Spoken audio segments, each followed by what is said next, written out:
জরুরি পরিস্থিতি মোকাবেলায় গ্যাস বটলিং প্ল্যান্টে মক ড্রিল বিপর্যয় মোকাবেলা বাহিনীর। মালদা জেলা প্রশাসনের যৌথ উদ্যোগে এই মহড়ার আয়োজন। জরুরি পরিস্থিতি মোকাবেলার জন্য প্রস্তুতি যাচাই। মালদার গ্যাস বটলিং প্ল্যান্টে বিপর্যয় মোকাবেলা বাহিনীর সঙ্গে জেলা প্রশাসনের মহড়া।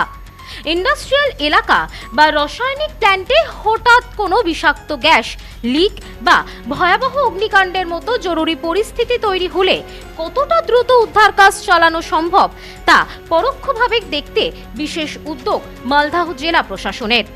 শুক্রবার সকাল ৯টা থেকে মালদার নারায়ণপুরে অবস্থিত ইন্ডিয়ান অয়েল কর্পোরেশন লিমিটেডের বটলিং প্ল্যান্টে এক কাল্পনিক রাসায়নিক বিপর্যয় বা কেমিক্যাল ডিজাস্টার মক ড্রিল সফলভাবে সম্পন্ন করা হয়।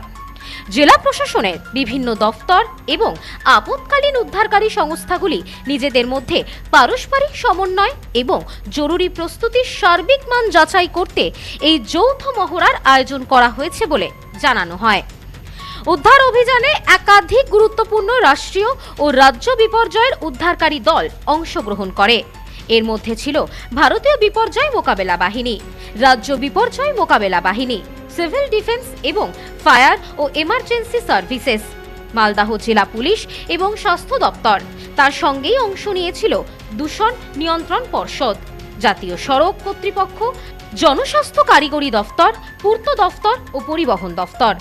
জানা যায়, আইওসিএল প্ল্যান্টে কাল্পনিক গ্যাস লিক এবং তার থেকে অগ্নিকাণ্ডের পর কিভাবে তড়িঘড়ি এলাকা খালি করা হবে, আটকা পড়া মানুষদেরকে কিভাবে উদ্ধার করা হবে এবং আহতদের চিকিৎসাই বা কিভাবে করা হবে তার এক বাস্তব রূপ তুলে ধরা হয়।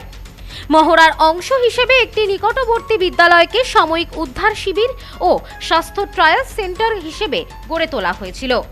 অন্যদিকে গুরুতর আহত কাল্পনিক রোগীদের দ্রুত পৌঁছে দেওয়ার ব্যবস্থাও করা হয়েছিল মালদহ মেডিকেল কলেজ ও হাসপাতালে, যা মূল ট্রমা কেয়ার সেন্টার হিসেবে চিহ্নিত ছিল।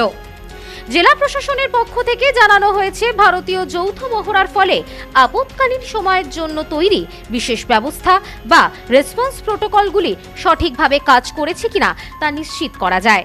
এই ধরনের মক ড্রিলের মাধ্যমে বিভিন্ন দপ্তরের মধ্য দিয়ে সমন্বয় বৃদ্ধি এবং দুর্যোগ মোকাবেলার সক্ষমতা আরও শক্তিশালী করা সম্ভব হবে। যে কোনো কিছু যদি আমরা বিপর্যয় আসে তা কী করে মোকাবেলা করব তার জন্য নিয়মিত প্র্যাকটিস হয় এবং তারই একটা অঙ্গ এখানে আমাদের মক ড্রিল হচ্ছে। আমরা একটা এরকম সিচুয়েশন হচ্ছে, যদি কোনো জায়গায় আমাদের যেমন এখানে আমরা আইওসিএল সংস্থা আছে, যদি কোনো ওরকম ইস্যুস হয় যেখানে হয়তো প্রাথমিকভাবে কোনোখানে যখন আগুন লাগে বা কিছু হয় বা কেমিক্যাল ডিজাস্টার হয়, এখানে আমরা কেমিক্যাল ডিজাস্টারের একটা দেখছি যে লিকেজ হয়েছিল। আচ্ছা, এখানে যে ইন্ডাস্ট্রি আছে ওনারা নিজেদের যে ফায়ার ফাইটিং ইকুইপমেন্টস ওটা দিয়ে আগে কন্ট্রোল করার চেষ্টা করে। তারপরে যদি কোনো ইস্যুস হয়, ওনারা যদি কন্ট্রোল করতে না পারে ওনারা ডিস্ট্রিক্ট ম্যাজিস্ট্রেটকে জানান। ডিস্ট্রিক্ট ম্যাজিস্ট্রেট ওখান থেকে আমাদের একটা ইউনিফাইড কমান্ড গঠিত হয়। সেখান থেকে আমরা বিভিন্ন যে আমাদের এজেন্সিজ আছে তাদেরকে আমরা খবর দিই। যেমন পুলিশ অথরিটিজ আছে, মেডিকেল অথরিটিজ আছে, ফায়ার ব্রিগেড আছে, সবাই মিলে কোনো একটা ডিজাস্টারকে আমরা আটকানোর চেষ্টা করি। Bureau report, news no man's land, Malda.